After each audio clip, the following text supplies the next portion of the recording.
The Polikarpov Po-2 is central to the foundations of this story because it embodies the contradiction at the heart of the regiment's story.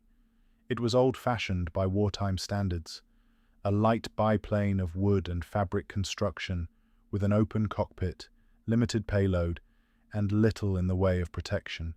It looked like exactly the wrong aircraft for a war increasingly defined by power and technological escalation. And yet, the very features that made it appear inadequate also shaped the tactical possibilities the regiment would later exploit. Its slowness and simplicity were liabilities in one frame and advantages in another. Its construction reduced some forms of detectability. Its handling characteristics made it useful for low-speed night operations. Its limitations forced the crews to operate close to the ground, with little margin and no illusions. It did not solve their problems for them. It defined the conditions under which solutions would have to be found. This is why the aircraft belongs in foundations rather than only in method. Before it became part of a tactic, it was already part of the regiment's reality. To enter a Po-2 was to begin from exposure. The cockpit was open to cold and weather. Protection was minimal. Payload was small. None of this is incidental background. It is the starting point of the logic that follows.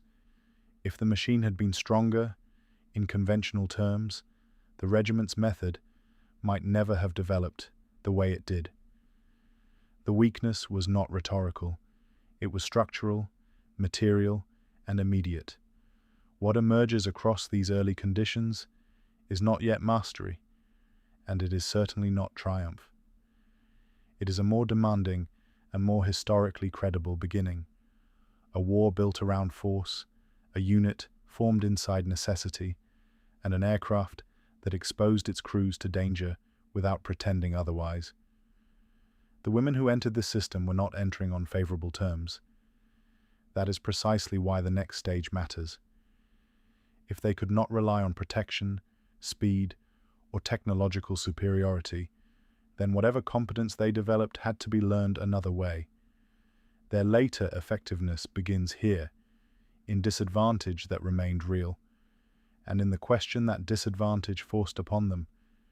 How do you become capable inside a structure that was not built for your kind of strength? That question leads directly into the next section. If this unit was structurally mismatched to the war it entered, then the real problem was not courage alone, it was formation.